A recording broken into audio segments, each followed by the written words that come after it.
자, 우리가 이제 지난 시간에 아드리날린에 대해서 이야기를 해 드렸어요. 맞죠? 흥미로운 경기를 이긴다든지, 혹은 뭐, 우리가 깡패를 만났을 때, 방거리에서 깡패를 만났을 때, 우리 몸에서 일어나는 반응을 내가 뭐라고 그랬죠? 싸움, 도망 반응이라고 했어요. 그죠? Fight와 Flight Response. 자, 우리가 이 싸움, 도망 반응을 관장하는 호르몬 이름이 뭐라고 그랬죠? 뭐라고 그랬죠? 아드리날린. 그죠? 아드리날 글란드 내가 이야기했어요. 우리가 그래서 아드리날 호르몬을, 그죠? 우리나라 말 하면은 부신 호르몬이 돼요. 신은 신장이라는 뜻이고, 부는 부속지라는 뜻이에요. 그죠? 신장에 붙어 있는 부속지. 그게 이제 부신이니까, 그죠? 부신 호르몬이라고 그랬죠. 정확하게 잘 번역을 한 거예요.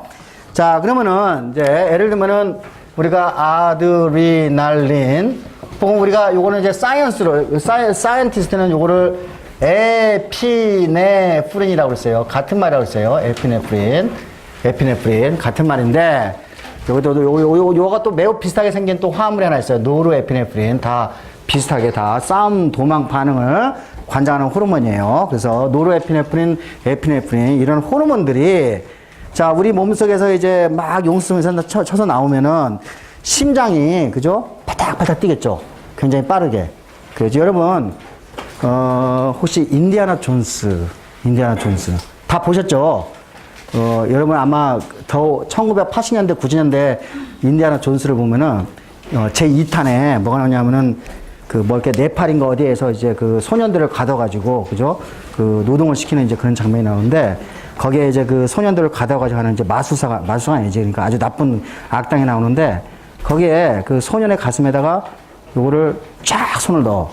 그래가지고 이렇게 딱 꺼내면 심장이 딱 나와요. 예. 자, 이 심장은 몸 밖에서 분리됐을 때, 심장이 떠요, 죽어요? 심장 살아있죠? 그죠? 자, 여러분 심장은, 자, 이게 심장은 제가 이렇게 그릴게요. 심장은 우리 몸 밖에서 나와도, 그죠? 바닥바닥 뛴단 말이에요. 다시 말해서, 심장이 수축되고 이완되는 기전은 뇌하고 상관이 있겠어요, 없겠어요? 기본적으로 뇌로부터 분리가 돼도 심장은 뛰는 거예요. 그러니까 자율적으로 박동하는 세포예요. 그게 어디에 있냐면 한 이 정도 위치에 아주 심장 세포의 한 1% 이하에, 그죠? 여기에 이제 우리가 뭐라냐면 자율박동세포라고 봅시다.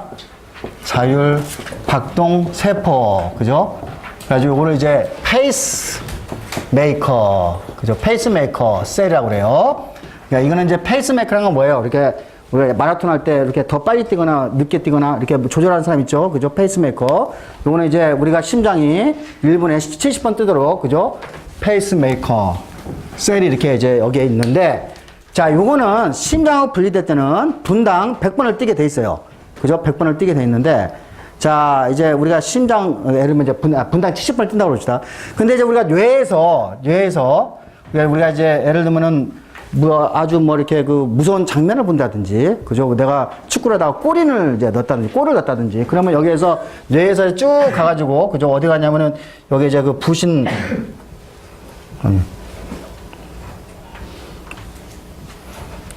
이제 뇌에서 이 신호가, 그죠? 어디로 가죠? 부신으로 가죠? 부신에서 여기 아드리날 호르몬이 나오겠단 말이에요. 그죠? 아드리날린이 나오게 되고, 아드리날린, 그죠? 아드리날린이 나오게 되고, 이 아드리날은 피를 통해 가지고, 그죠? 여기까지 이제 가겠죠.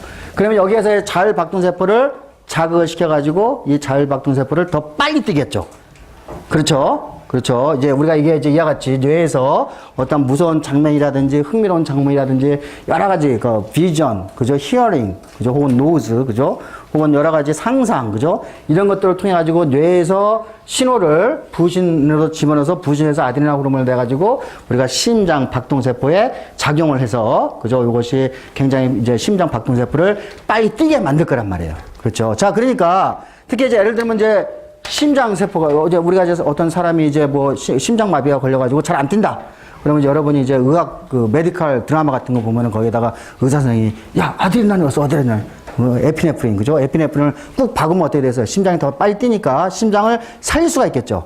그러면은 메디컬 닥터들은 우리가 이제 이건 알고 있었단 말이야. 아드레날 호르몬을 넣으면은 우리가 심장이 빨리 박동되는 걸 알고 있었는데, 그러니까 이제 그 임상을 하는 의사 선생님들은 도대체 이 아드레날린이 어떻게 작동을 해가지고 심장 박동원 세포를 더 빨리 뛰게 하는지에 대해서 궁금하겠죠? 그죠? 이 아드레날린 호르몬은 요게 이제 타이로신이라는 아미노산에서 나와요. 타이로신이라는 아미노산에서, 그죠? 우리가 이제 여러 가지 뭘 붙여가지고 요 아드레날 호르몬을 만들어내는데, 다시 말해 타이로신 아미노산은 OH 그룹을 갖고 있기 때문에 극성 분자예요. 극성 분자. 물에 아주 잘 녹는 놈이죠. 자, 물에 잘 녹는 놈이 어떻게 해서 세포에, 그 심장 세포에 작동을 해서 심장에 그 박동원 세포에 작동을 해가지고 이게 심장 세포를 어떻게 더 빨리 뛰게 하는가. 그죠? 당연히 과학자들은 그 과정에 대해서 매우 관심이 많을 테고, 그래서 그 과정을 공부하는 과정에서 4번의 노벨 수상자가 나와요. 이 과정을 공부함으로써. 자, 예를 들면은 내가 이제 요거 이제 심장 박동원 세포라고 합시다. 이렇게 이제 세포야. 그죠? 여기 심장 박동원 세포, 자율 박동원 세포. 자율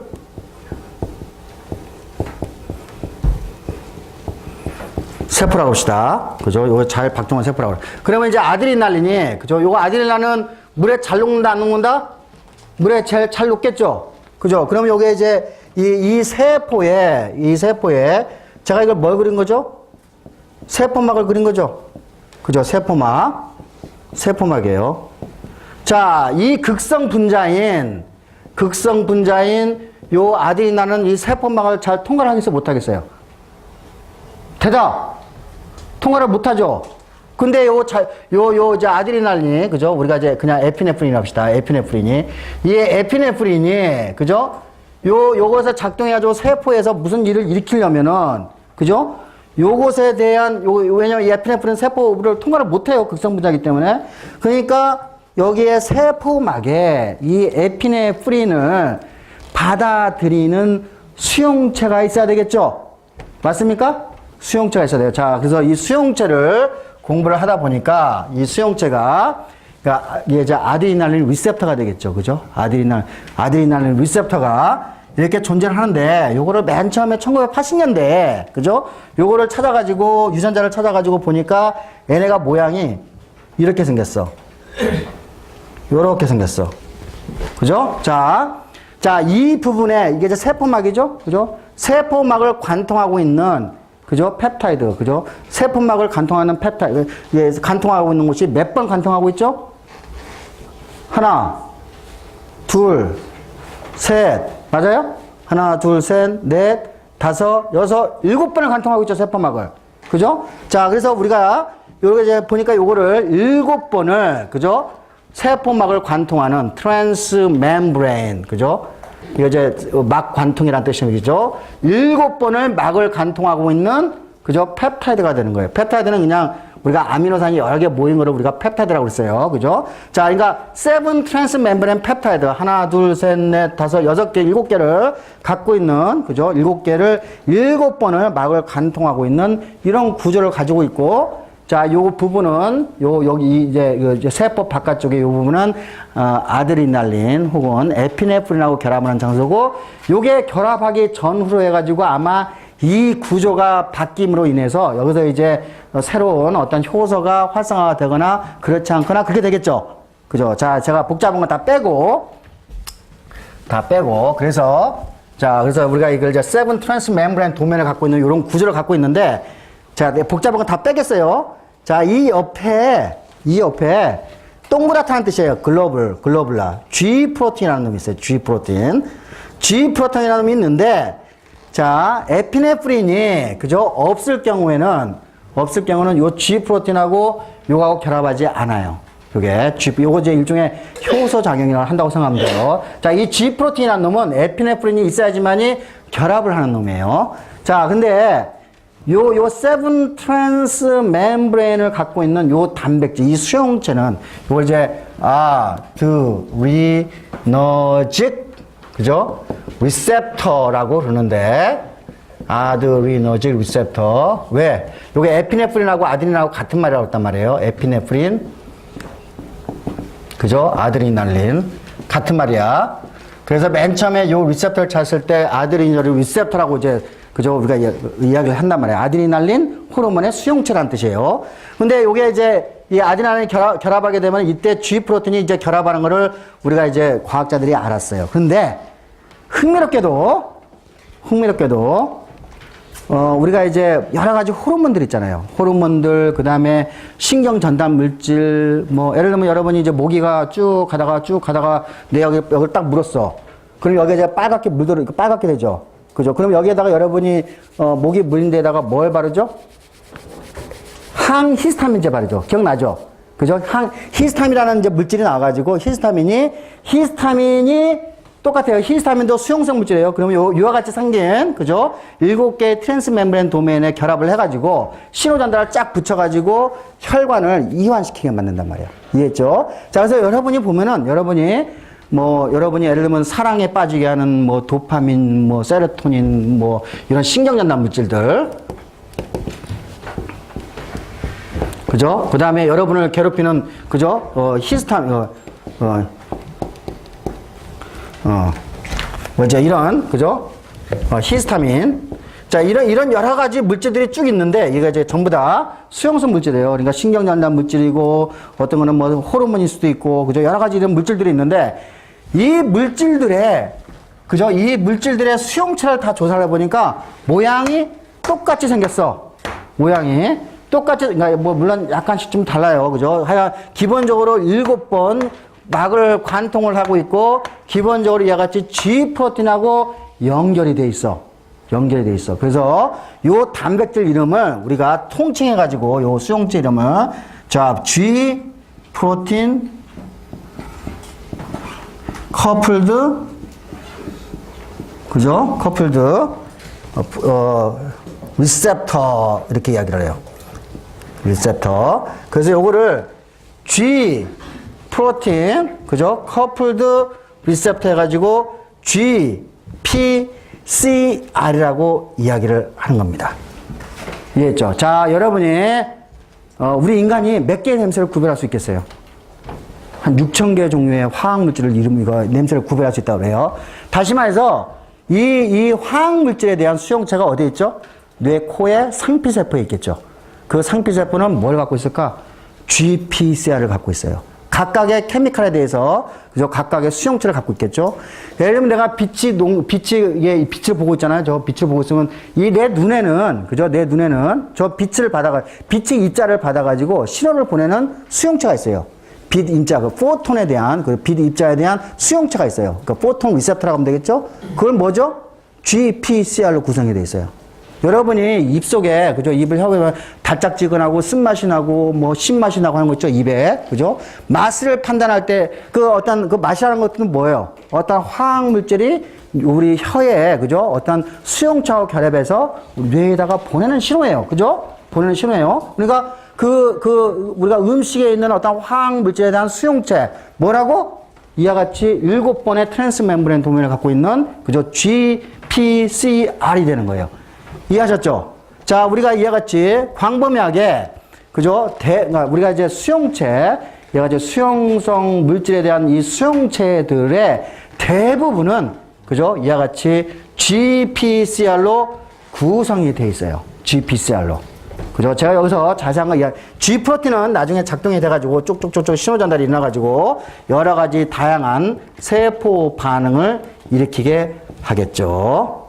이렇게 여기까지만 우리가 이야기를 합시다. 예, 여기 세포 반응은 예를 들면은 이게 이제 심장 박동원 세포 같은 심장 박동원 세포가 더 빠르게 뛸 수 있도록 해주는 역할을 한다든지, 그죠? 이게 만약에 혈관이라고 그러면은 혈관 세포를 이완시키게 한다든지, 그죠? 뭐 여러 가지 뭐 이렇게 예를 들면 이게 요게 이제 아드레날린이 아니고 요게 만약에 우리가 눈에 있는 망막에 있는 눈에면 요게 그죠? 빛을 받아가지고 요거를 그죠? 우리가 전기 신호로 연결시킨다든지, 그죠? 요런 여러 종류의 세포 반응을 일으키게 할 수가 있겠죠. 다시 말해서, 우리가 GPCR이라고 하는 놈은, 우리 인체에서, 그죠? 매우 중요한, 그죠? 수용체들로 구성이 되어 있음을 여러분이 알 수가 있어요. 자, 뭐 여기서 요거 노벨상 한번 받았고, G 프로틴. 요거 신호 전달 과정 가지고 노벨상 받았고, 요거 한 노벨상 2번 받았어. 요번이 요거 가지고 4번째 받고, 그 다음에 빛 입자, 그죠? 포톤, 그 포톤을 받아가지고, 포톤 수용체, 그죠? 빛 입자 수용체도 노벨상을 받았고, 그 다음에 냄새를 맡는 수용체, GPCR이에요? 그것도 노벨상을 받았어요. 그러니까 매우 중요한 토픽이죠. 당연히 이 GPCR을 억제시키거나 활성화시키는 약제들을 개발을 할 수가 있겠죠. 그렇죠. 그래서 우리가 쓰고 있는 많은 약들은 이 GPCR과 떼어낼 수 없는 관계라고 생각할 수가 있겠어요. 그래서 요거는 이제 올해 노벨상을 받았기 때문에 제가 이제 간략하게 요거를 설명을 해준 거예요. 이렇게. 자, 요 슬라이드로 다시 한번 확인해 보죠. 자, 이제 올해 화학상을 받은 여러분이 이제 그 생명과학은 노벨상이 2개가 있어요. 하나는 생리의학상, 그죠? 하나는 이와 같이 화학상에서 이제 받아와요. 왜냐하면 우리가 생명과학은 화학하고 밀접하게 관계가 있기 때문에 특히 생화학 분야에서 이제 우리가 건너서 화학상, 화학 쪽에, 순수 화학 쪽에 하나, 다음에는 뭐 생화학이라든지 구조생물학이라든지 그쪽에서 봤는데, 요 둘 사이는 스승과 제자 사이예요. 특히 이제 요 사람은 우리나라 사람들이 이 밑에서 굉장히 일을 많이 했어요. 그래가지고 서울대학교 생명과학부에도 최근에 이 밑에서 일했던 여성 과학자가 교수가 됐어요. 그래가지고 이분이 노벨상을 받을 때 필요한 아까 GPCR의 구조를 발견할 때 서울대 생명과학부에 있는 그 여성 과학자가 일조를 했죠. 그래서 하여간 우리나라 제자들이 굉장히 많아요. 예, 이제 그러니까 그 얘기는 뭐냐면 우리나라 사람들도 노벨상에 점점 근접해 가고 있다는 얘기예요. 그 밑에서 이렇게 일하고 뭐 하다 보면 언젠가는 내가 이야기했죠. 여러분 세대에서는 노벨상이 나올 수 있을 거라고. 그래서 둘 다 상당히 또렷하게 생겼네요. 그죠? 자, 이제 이 사람들은, 이제 여기 이제 제가 했죠. 그러니까 싸움, 도망 반응 이야기 했죠. 그죠? 우리가 이제 여기 누가 따라오고 있죠. 그죠? 뭐, 이게 따라오고 있으면은 이제 아주 여러분이 이제 완전히 그냥 멘붕이 되죠. 그죠? 멘붕 상태가 뭐라고 그랬죠? 이와 같이, 싸움 혹은 도망 반응이 되는 거죠. 자, 이 멘붕을 오게 하는 게 뭐라고? 어떤 호르몬? 그죠. 아드레날린 호르몬이에요. 그죠. 이게 보면은 이 아드레날린 호르몬이 눈은 동공을 이거 그냥 외울 필요 없어요. 그죠. 여러분이 그냥 머릿속에서 쭉 느끼면 되죠. 그죠. 눈은 동공이 확대되고 심장은 바짝바짝 뛰고, 그죠. 렁에서는 우리가 호흡을 가쁘게 하고 근육은 수축이 더 잘 되겠죠. 그죠. 리버에서는 우리가 근육이 더 잘 움직이기 위해서는 포도당을 열심히 만들어야 될 테고, 그죠. 팻셀은 여기서 패티에스트를 방출해가지고 겨서 에너지를 공급해야 되고, 이제 이런 일들이 전부 다 싸움 또는 도망방에서 일어나는 건데, 이것이 전부 다 어디에서 나오는 거라고? 여기 부신에서 나오는 거라고 써요. 그죠? 부신. 그래서 내가 이거를 아드레날린, 그죠? 에피네프린 이야기했어요. 에피네프린은 이와 같이 생겼어요. 매우 간단한 구조죠. 그죠? 매우 간단한 구조예요. 이거 도파민도 이렇게 좀 비슷하게 생겼어요. 이게. 도파민, 에피네프린 전부 다 타이로신이라는 곳에서 만들어지는데, 이와 같이 매우 단순한 구조인데, 이것이 우리 몸에 여러 가지 이제 작용을 규명을 하는 거죠. 자, 제가 얘기했지만은 우리가 이와 같이 이 에피네프린이라는 아데노신 리셉터를 공부를 해보니까 7번을 막을 관통하고 있는 펩타이드가 존재하고 있죠. 그죠? 존재하고 있고 호르몬이 여기 이제 에피네프린 여기서는 뭐 예를 들면 제가 요게 뭐 도파민이 될 수도 있고 뭐 히스타민이 여러 가지 이제 종류들이 될 수 있죠. 이와 같이 얘네들은 전부 다 7개의 트랜스멤브란 도면을 갖고 있는데 여기에 보면 이와 같이 복잡해요. G 프로틴하고 봅시다. 그냥 G 프로틴이 3개를 합쳐가지고 요게 이제 결합하기 전엔 G 프로틴이 올 수가 없었어요. 근데 결합하니까 예를 들면 여기서는 닫혀있죠. 아래쪽에. 그죠? 여기 아래쪽에 이렇게 닫혀있어가지고 어떤 분자들이 못 들어오는데 요게 딱 붙으니까 열리게 되죠. 아래쪽이. 열리면서 G 프로틴이 결합하게 되는 거예요. 그죠? 그러면 G 프로틴이 활성화가 돼가지고 뭐가 되죠? 세포 반응이 일어나는 거예요. 그렇죠? 그래서 우리가 이와 같이 요게 이제 이게 아드레날린이 이게 결합하게 되면 요게 이제 G 프로틴이 실제로 요게 결합하는 것을 우리가 단백질의 구조를 통해서 알 수가 있었던 거예요. 그렇죠. 그래서 이와 같이 여러분이 이제 이분들은 이제 쉽게 이거예요. 아드레날린이 분명히 효과가 있는데 이 아드레날린에 대한 수용체가 궁금한 거야. 그죠? 이 수용체의 성질을 알게 되면은 머리 쪽에서는 뭐가 돼요? 떼도는 볼 수가 있을 거 아니야. 그죠? 때도는, 왜냐면 GPCR은 수하게 많은 것들이니까, 그죠? 그걸 우리가 GPCR의 구조를 이해하고, GPCR이 어떻게, 그죠? 움직이는지 이해를 할 수 있습니다. 이게 마치 뭐라고? 장난감 같잖아.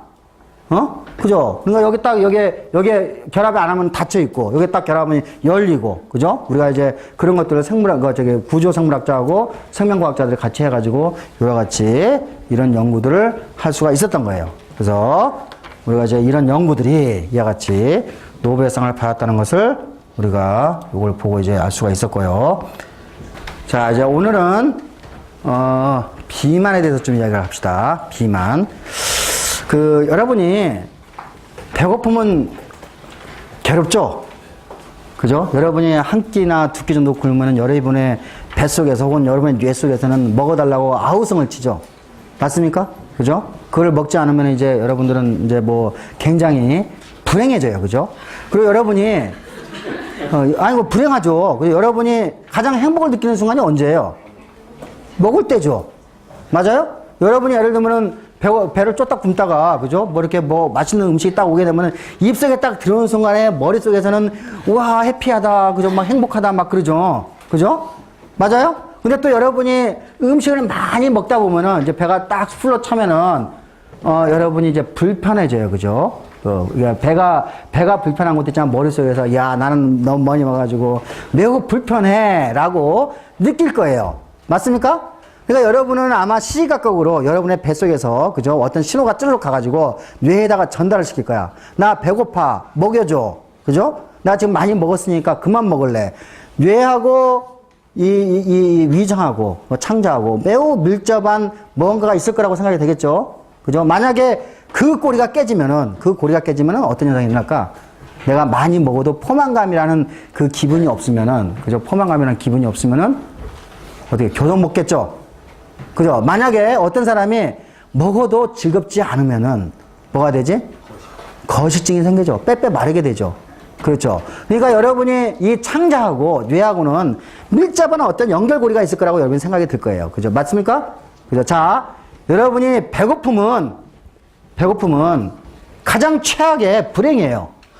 그죠? 어느 정도 불행이냐면은, 내가 예를 들어 볼게요. 여러분이 문학작품 많이 읽잖아요. 그죠? 제가 이제 돼지 읽었을 때, 돼지. 읽어보셨어요? 다? 돼지가 아니라 돼지야. 돼지. 여기 이제 장영희 교수가 서강대에 있는 영문학교 교수인데 번역을 매우 맛깔스럽게 잘했어요. 이거 요즘에 나오는 최근에 나오는 그 세계 문학 전집은 번역이 아주 훌륭하기 때문에 거의 한국어로, 그죠? 아주 훌륭하기 때문에 여러분이 아주 읽기 편할 거예요. 다 읽어보셨나요? 하여간 내가 줄거리는 이야기 안 할게요. 그게 이제 왕릉과, 그죠? 완전히 소장농이었죠. 소장농과 오란이 이제 만나가지고 결혼을 하고 난 다음에 여러분 이제, 제가 맨 처음에 강의를 할 때 우리나라가 1920년대 뭐가 있었죠? 춘궁기가 있었죠. 그죠? 춘궁기가 없어가지고 똥구멍 찢어지도록 가난하다는 이야기 한 적 있었죠. 그죠? 자, 여러분 세대 이전에, 그죠? 제 세대 이전에 인류는 항상, 그죠? 기근을 경험을 했었어요. 기근. 그죠? 뭐 홍수가 나거나, 그죠? 가뭄이 들거나, 메뚜기 있다가 와가지고, 우리나라는 메뚜기는 없지만, 그죠? 오면은 완전히 그냥 전멸을 해버리죠. 그죠? 곡식이. 전멸을 해버리면 어떻게 되죠? 우리가 기근이라는 현상을 경험하게 되죠.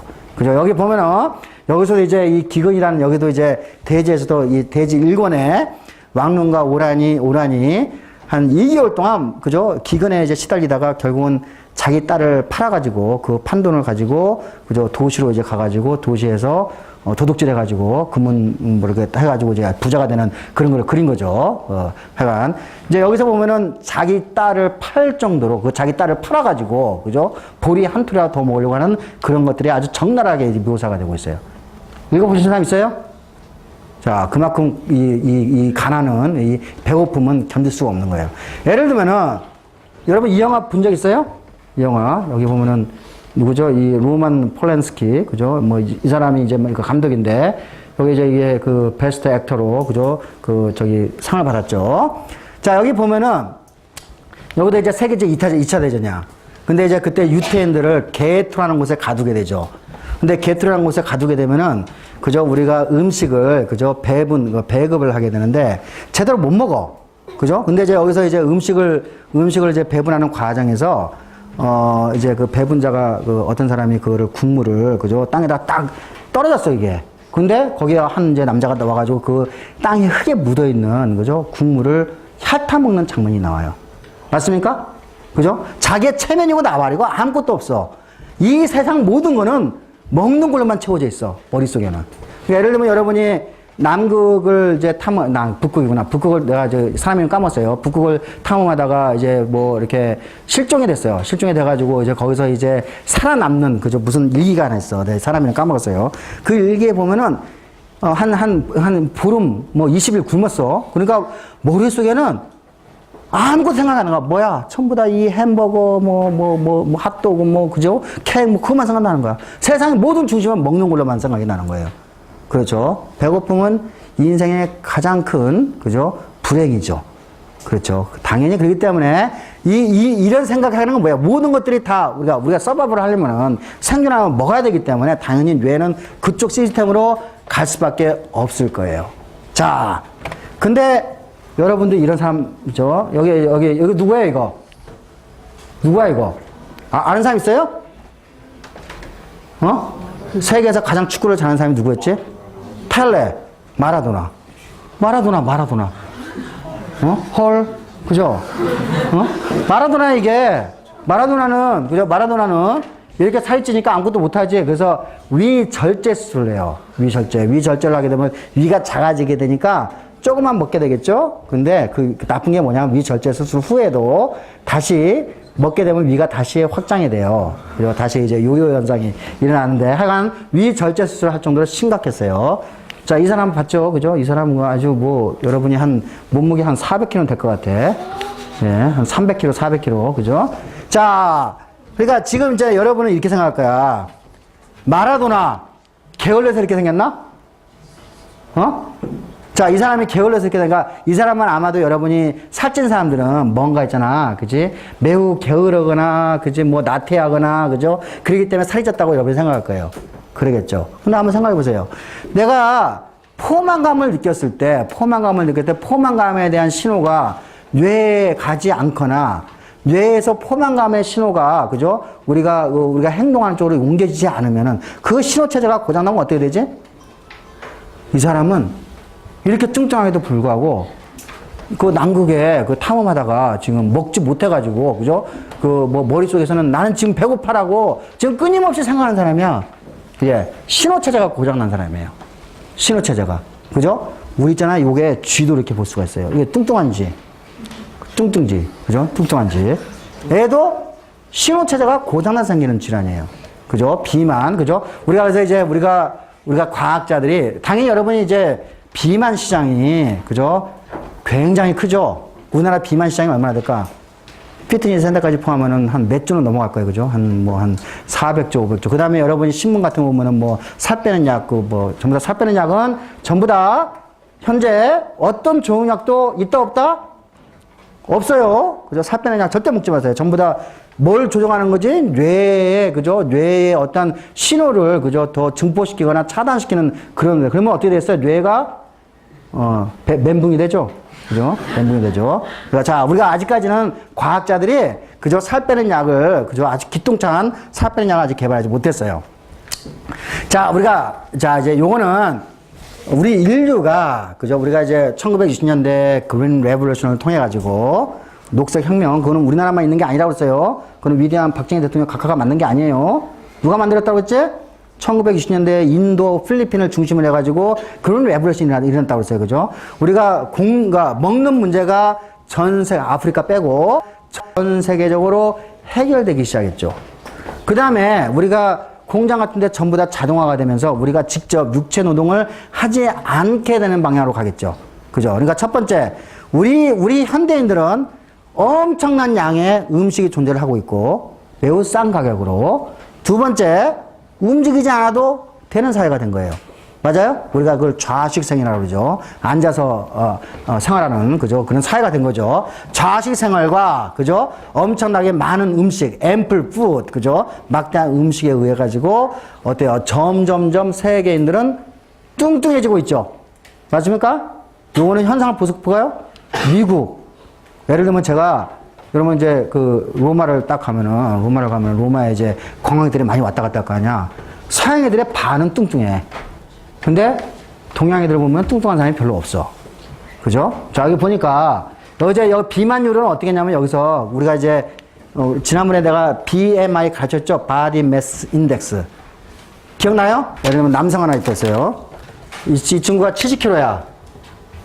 그죠? 그러면은 이 친구가 키가 1.74라고 합시다. 이게 1m 74.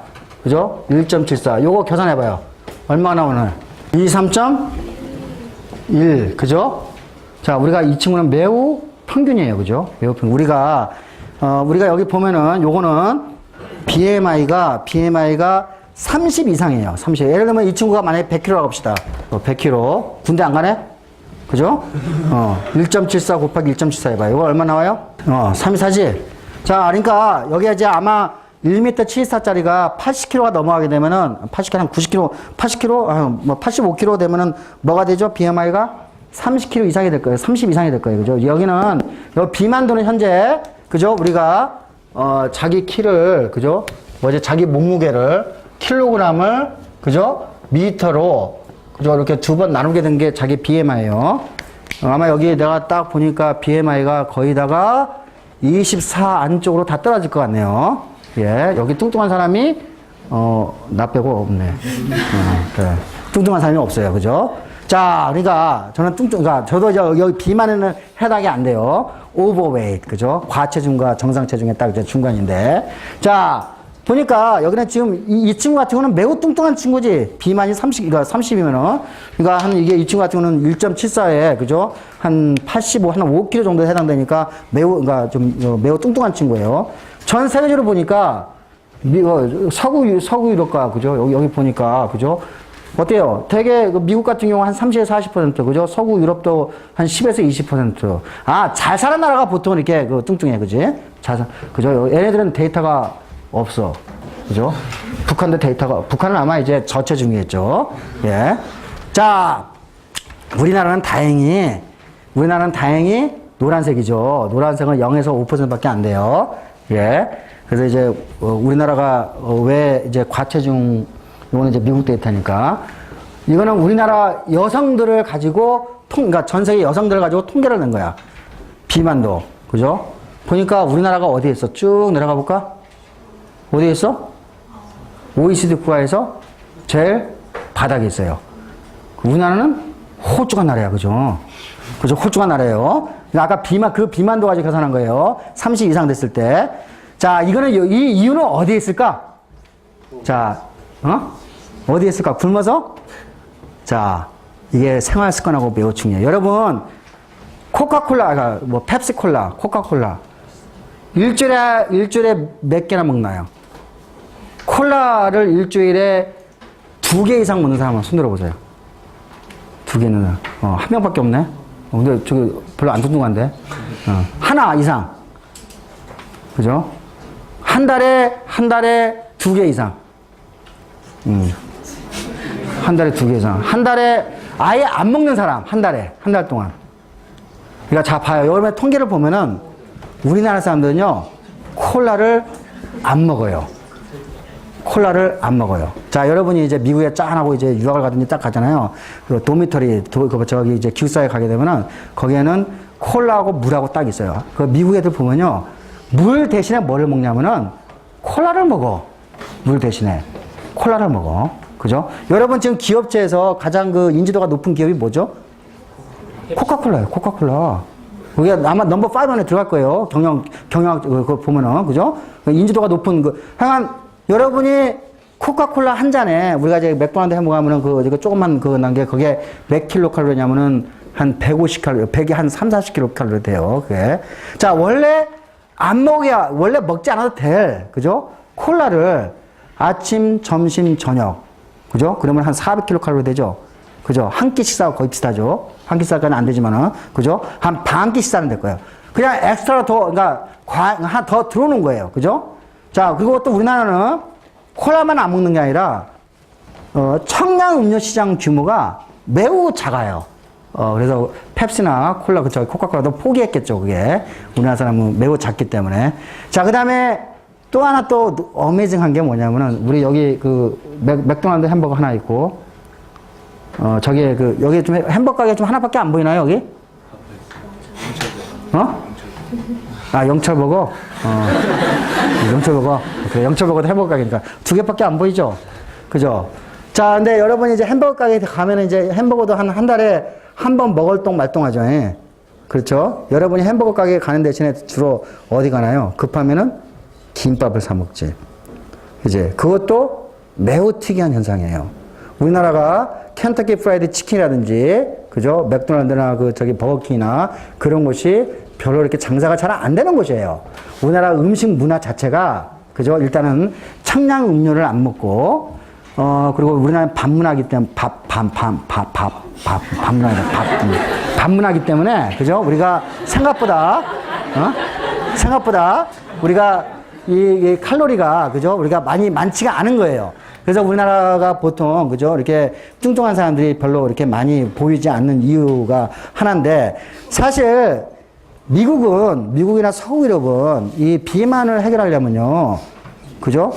펩시하고, 그죠? 코카콜라를, 부숴버려야 돼요. 없애야 돼요. 그죠? 여러분이 아까 생각해봐. 하루에 엑스트라로 100kcal를 더 먹다가 200kcal를 들어간다고 봐요. 그러면 한 달 곱하면 얼마예요? 그리고 1년 곱하면 얼마예요? 얘네들이 뚱뚱해지는 뭐 때문인 거야? 이것 때문인 거야. 미국은 아주 간단해요. 이거를 없애면 돼. 이걸 없애면 또 다른 게 또 들어오나? 하여간. 그래서 이제 이와 같이 우리가 이거를 콜라리제이션이라고 그래요. 코카콜라가 들어가면 뚱뚱해지는 현상. 그죠? 콜라가 들어가면 콜라리제이션인데, 요거는 사실 이 비만 문제를 해결하는 것은, 그죠? 미국이나 유럽에서 비만 문제를 해결하는 것은 도미터리에, 그죠? 거기에 코카콜라, 펩시콜라 등등에 있는 나오는 음료수, 기계를 다 파괴시키면 돼요. 네. 이거 매우 중요한 운동이 될 수 있을 것 같아요. 이건 말이 안 되죠. 이걸 먹는데 이렇게 날씬하다고? 그건 뻥이에요. 예. 자, 그래서 하여간, 자, 이제, 예를 들면 이제 이게 왜 문제가 되냐면은, 제가 이제, 요거는 좀 말로 좀 설명을 해 드릴게요. 우리가 이제 음식을 많이 먹게 되죠. 자, 우리가 이제 비만이 되는 이유는, 크게 이제 현대인들이 두 개의 문제 때문에 생긴다고 했어요. 하나는 ample food, 그죠? 막대하게, 그죠? 주변에 있는 음식이 널려 있죠. 두 번째는 sedentary, 그죠? 라이프스타일. 뭐죠? 우리가, 좌식 문화 때문에 생기는 현상이에요. 비만 문제는. 근데 비만이 왜 이렇게 화두가 될 수밖에 없냐면은 이게 각종 질환을 일으키는 거예요. 특히, 물질 대사 증후군이라는 것을 일으키게 되는데, 물질 대사 증후군. 요걸 이제 메타볼릭 신드롬이라고 그러죠.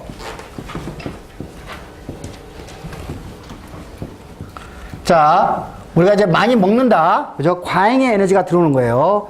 과잉의 에너지가 쌓이기 시작하면은, 그죠? 그러면 이제 비만이 되게 돼요. 비만이. 자, 비만이 되면은, 왜 이제 우리가 혈액 속에서 이제 뭐가 많이 돌아다니냐면은, 우리 지난번에 배웠죠? 지방산이라는 것이 많이 돌아다니죠? 지방산이 돌아다니게 되면은, 요게 이제 지방산에 의해 가지고, 특히 포화지방산에 의해서 콜레스테롤 레벨도 같이 올라가게 돼요. 콜레스테롤 레벨도. 그리고 이제 같이 올라가게 되는 거죠. 자, 그러면은, 자, 요것 때문에, 이게 콜레스테롤 때문에, 그죠? 동맥경화라는 현상이 생기죠. 동맥경화. 그죠? 동맥경화. 자, 우리가 뇌로 가는 혈관을 막히면은 뇌졸중이 되고, 그죠? 심장하는 혈관이 막히게 되면은 심장마비가 일어난다고 했어요. 그죠? 자, 우리가 심혈관 질환, 사망 원인 1위라고 그랬어요. 심혈관 질환, 그죠? 심혈관 질환 해가지고. 그 다음에, 요 지방산이 축적이 되게 되면은, 나중에 이제 배우겠지만은, 인슐린 신호전달이 차단이 돼요. 인슐린에 의해 가지고, 그죠? 우리가 이제, 신호전달이 약화가 돼요. 그죠? 그러면 인슐린에 의해서 반응을 안 하게 되고, 그러면 이게 당뇨가 돼요. 예. 당뇨가 되면은 나중에 이것도 우리가 사망, 눈이 고장난다든지 심장이 제대로 기능을 못하거나 심지어는 다리가 썩어가지고 다리를 절단한다든지. 그래서 이런 것들이, 그죠? 이런 것들을 우리가 이와 같이 동맥경화, 당뇨, 그러니까 비만, 그죠? 비만, 동맥경화, 당뇨, 그죠? 이와 같이 세 개의, 요거는 딱 똑같이 뭐예요? 어디선가 다 과잉의 에너지를 섭취했기 때문에 오는 현상이 되는 거예요. 그죠? 특히 여기서 콜레스테롤과, 그죠? 지방산이, 그죠? 우리 몸속에 많이 축적이 되면서 일어나는 현상이 되는 거예요. 그러니까 이거는 원인이 뭐예요? 딱 한 군데예요. 그죠? 딱 한 군데. 물론 이제 저렇게 가는데 여러 가지 유전적 요인이 될 수도 있어요. 유전적 요인이 될 수도 있는데 우리가 과잉의 에너지를 섭취를 했고, 그죠? 우리가 그 에너지를 우리가 태우지 않았기 때문에, 그죠? 우리가 과잉 에너지가 우리 몸속에서 축적이 됨으로써 일어나는 현상을 우리가 이와 같이 물질 대사 증후군이라고 그래요. 자, 이거는 암보다 훨씬 더 높은 사망률을 가지고 있겠죠. 그러겠죠? 자, 그래서 우리가 여러분이 건강을 유지하려면은 여러분이 건강한 앞으로도 여러분이 100세까지 산다고 그랬어. 100세까지 건강한 삶을 유지하려면은 요거를 해결해야 되겠지. 그죠? 과잉의 에너지를 어떻게, 그죠? 우리가 못 들어오게 하고, 혹은 들어온다 하더라도 우리가 활발한 육체 활동을 통해 가지고 요거를 제거할 수 있는 방법을 찾아야 될 거라고 여러분이 생각할 거예요. 자, 하나의 예를 들어 줄게요. 자, 요게, 자, 이제 미국으로 한번 가봅시다. 미국에 가면은 아리조나에 인디안 보호구역이 있어요. 인디안 보호구역이 있는데, 그 인디안 보호구역에는 피마 인디안이 살고 있었어. 피마 인디안. 자, 이 피마 인디안은, 그죠? 그러니까 아리조나 살다가 한 2세기 정도, 한 몇백 년 전에 멕시코 지역에도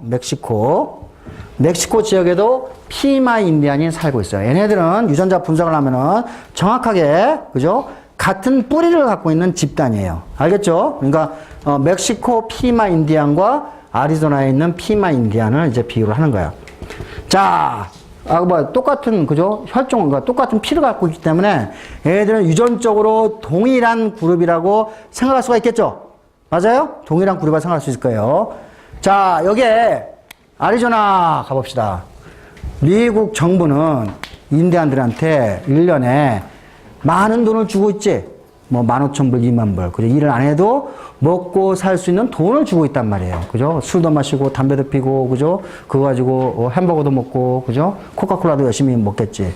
그지? 자, 반면에 멕시코로 가봅시다. 멕시코도 GNP가 상당히 올라갔지만, 그죠? 자, 얘네들 산간지방에 살고 있는 이 피마 인디안들은 삶이 매우 고달프겠죠? 그죠? 얘네들은 되게 옥수수를 경작을 하는데, 그죠? 미국 애들이, 기름 떼어가지고 옥수수 농장 만들면 미국에서 만드는 옥수수 가격이 더 싸겠어요? 얘네들 가격이 더 싸겠어? 얘네들 가격이 비싸요, 오히려. 왜냐면 자기 노동력을 투입함에도, 그죠? 비싸요. 그러니까 옥수수 가지고 얘네들 먹고 살 수 있어, 없어? 이게 FTA의 비극이야, 이게.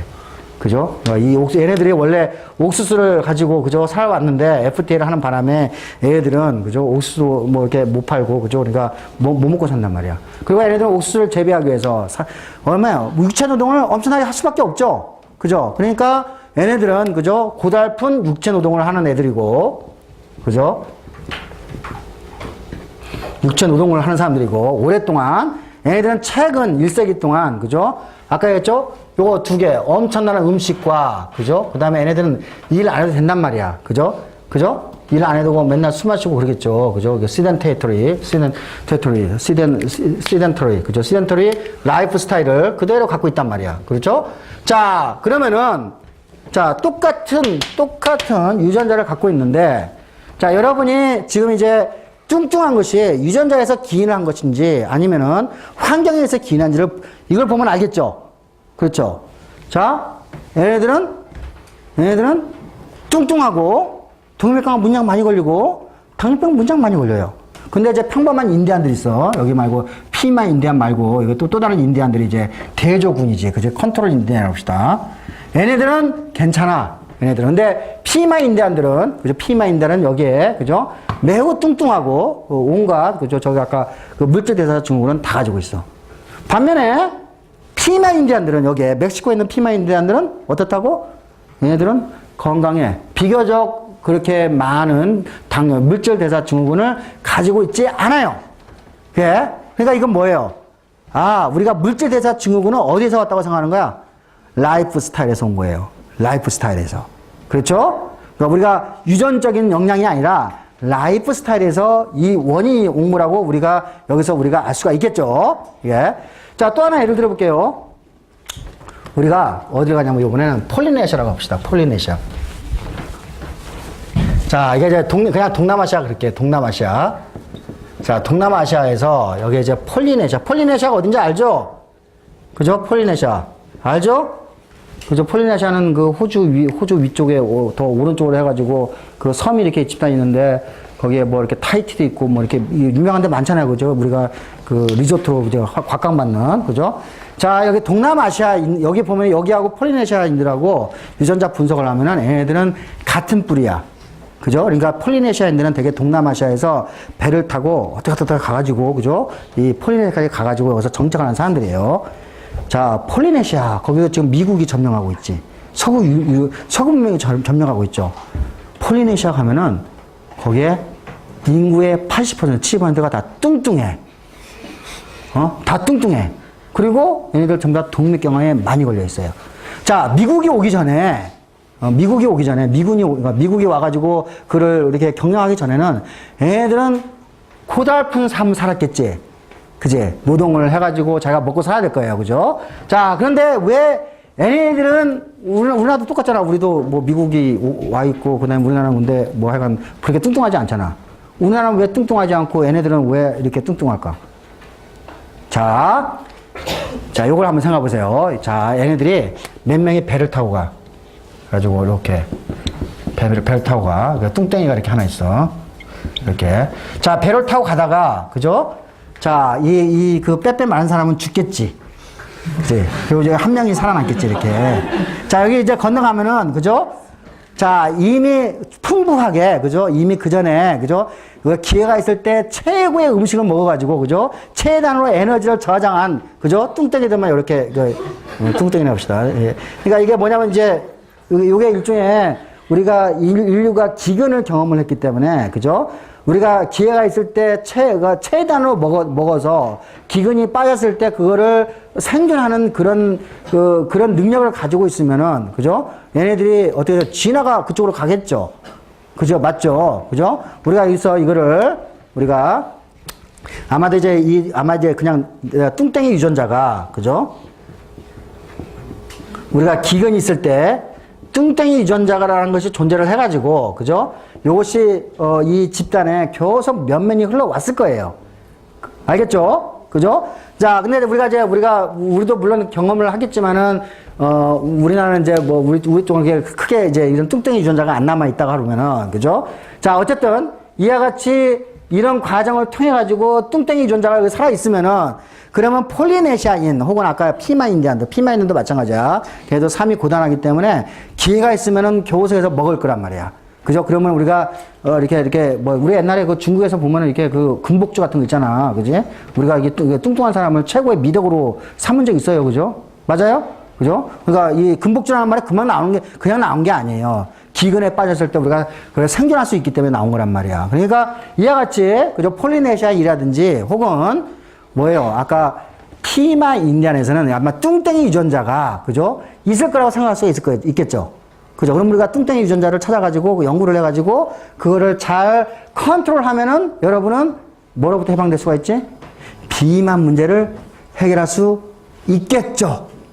맞습니까? 그죠? 그래서 아까 피마 인디안과 이 폴리네시안들이 연구를 하면은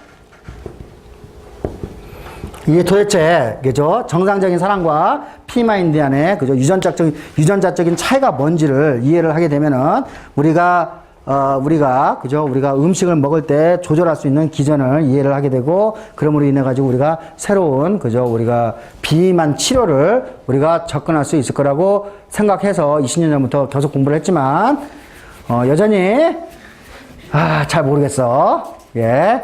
여전히 우리가 이거다! 라고 하는 것은 아직 나오지는 않았어요. 그죠? 그러나 여전히 우리 과학자들은 지금 이런 뚱땡이 유전자를 찾고 있는 중에 있죠. 자, 그러면 반면에 우리가 생쥐에서는 우리가 이걸 찾았어요. 생쥐에서는, 그죠? 생쥐에서는, 1900 이제 뭐냐면 이제 우리가 어떤 이제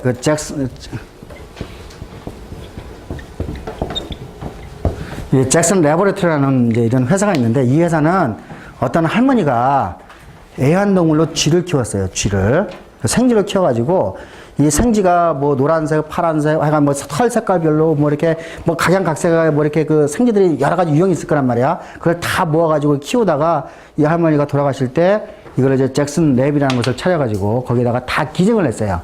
그러면서 이 지구상에 돌아다니는 모든 생쥐의 유전자형을 다 가지고 있어요. 여기가. 이해하셨죠? 그죠? 그러니까 자 이게 1940년대에 이제 이 잭슨 랩에서 어떤 연구를 했냐면은 이게 정상적인 쥐야. 예. 근데 이렇게 보니까 어떤 쥐는 무진장 잘 먹어. 그죠? 이거 뭐지? 뚱땡이 쥐를 발견한 거야. 그죠? 그래서 이거를 이름하여 오비스 마이스라고 그래요. 오비스 마이스. 자, 얘네 둘을 키우면은, 그죠? 얘네들은 정상적으로 먹는데, 얘네들은 무진장 먹어도 되는 거야. 교성 먹어도 되는 거야. 뚱뚱하면 뚱뚱하고 더 먹어도 되는 거야. 자, 뚱뚱해지면은 어떻게 되는지 비만이 되면은 당연히 동맥경화 생기고, 그죠? 당뇨병 생겨가지고 일찍 죽겠죠?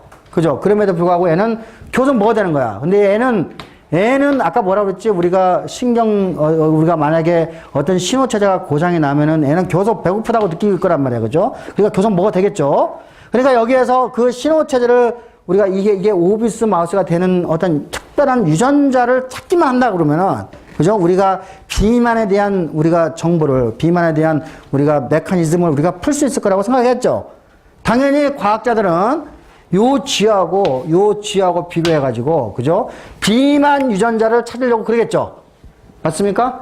그죠? 비만 유전자 찾아가지고 요게 만약에, 뭐 잘 되면은 우리가 또 이제 그 블록버스터 드럭을 개발할 수 있고, 때로는 버는 거예요. 그죠? 자, 희망이 차가지고 많은 사람들이 여기에 도전을 했지.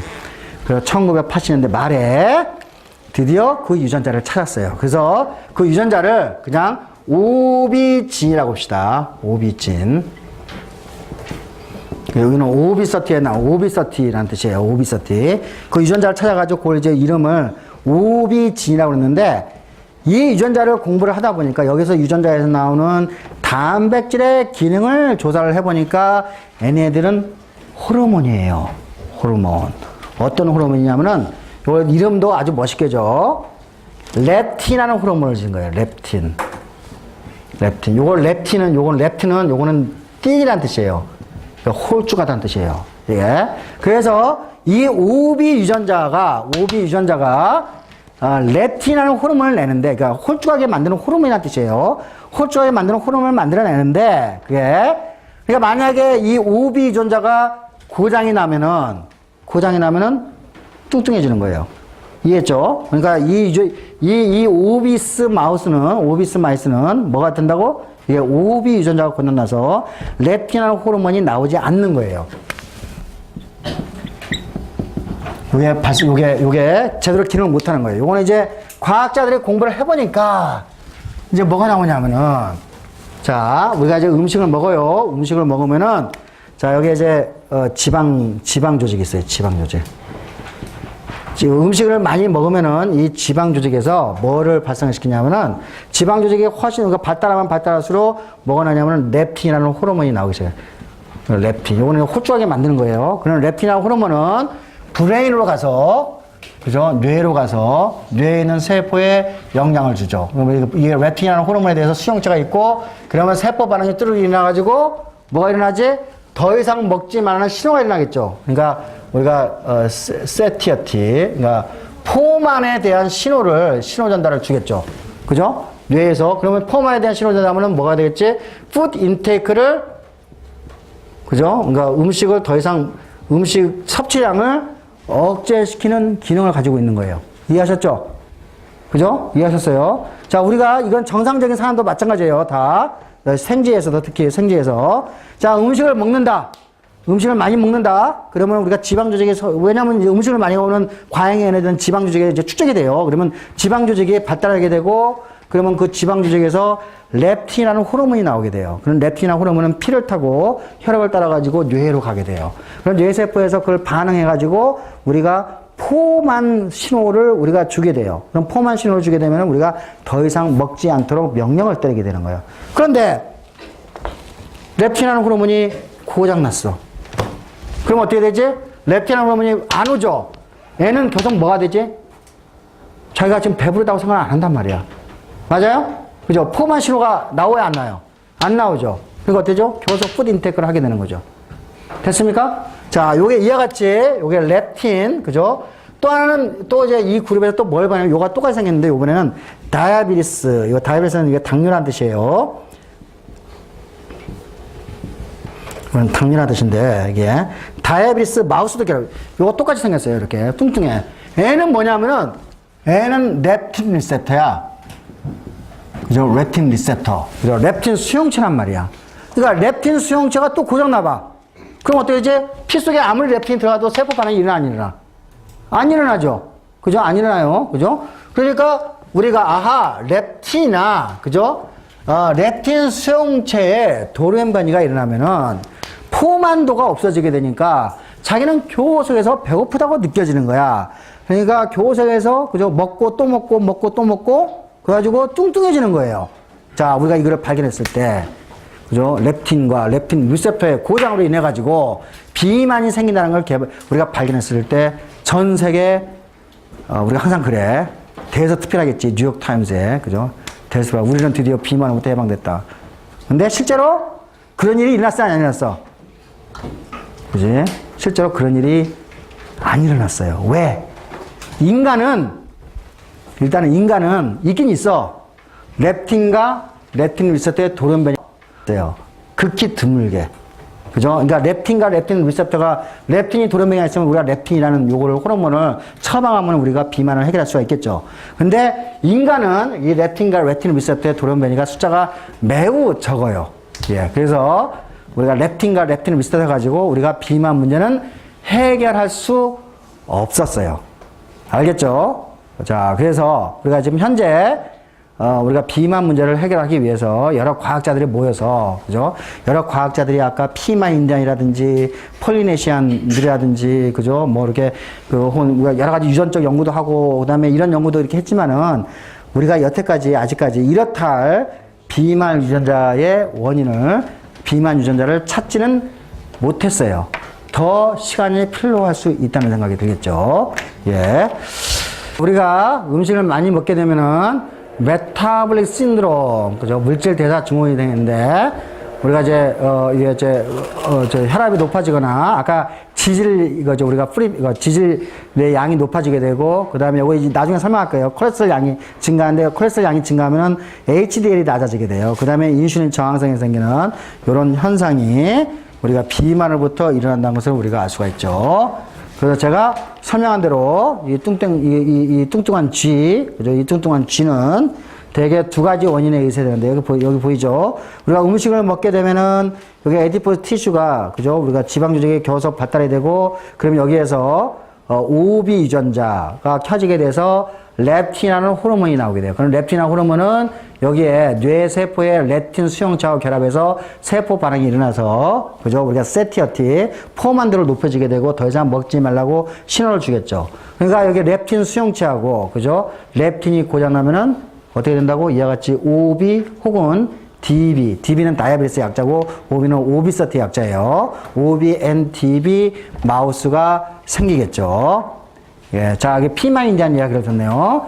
여기 이제 피만 인디안이 제가 두 가지가 있었어요. 멕시칸 피만하고 아리조나에서 하고 있는 피만 인디안. 여기서는 지금 각각 뭐를 봤죠? 아, 당뇨병이 얼마큼 일어나는지를 본 거예요. 그죠? 이 인구에서. 그러니까 멕시칸 피만 같은 경우는 지금 남성 같은 경우 한 8, 9%밖에 안 돼요. 이거는 매우 낮은 수치예요. 보통 12%, 우리 아시안들이 12%가 매우 낮은 수치예요. 근데 어때요? 여기 아리조나 피마인디안 같은 경우는 거의 40% 육박을 하죠. 그죠? 그러니까 이야기는 뭐죠? 생활 습관, 그죠? 생활 습관, 우리가 라이프 스타일과, 그죠? 우리가 먹는 습관에 의해 가지고 우리가 물질 대사 증후군이 일어난다는 거죠. 다시 말해서 이게 네처 vs 너처, 그죠? 우리가 이거는 네처도 작용해요. 왜냐하면은 우리가 다른 한 네처 버스 너처 같은 경우는 이와 같이 환경에 의해서 이제 된다는 걸 보여주고 폴리네시아 지도대가 여기 보이죠? 폴리네시아가 어디 있어? 오스트레일리아 오른쪽에 그죠? 폴리네시아 지도 다 보고 있어요. 예. 자, 그래서 이제 이와 같이 우리가 비만이 그죠? 우리가 전 세계적으로 유행병처럼 번지고 있고 그 유행병처럼 번지는 비만에 의해서 동맥경화와 당뇨병이 교속해서 증가하게 되고 그래서 여러분들이 의료보험에 그죠 비용을 그걸 내고 있는 거예요 현재. 그렇죠. 그래서 여러분 세대에는 이 비만을 잡아야 된다. 그죠? 비만을 잡아야지만이 여러분이 건강하게 사는 방법을 알게 되는 거죠. 자, 오늘 여기까지 일단은 하고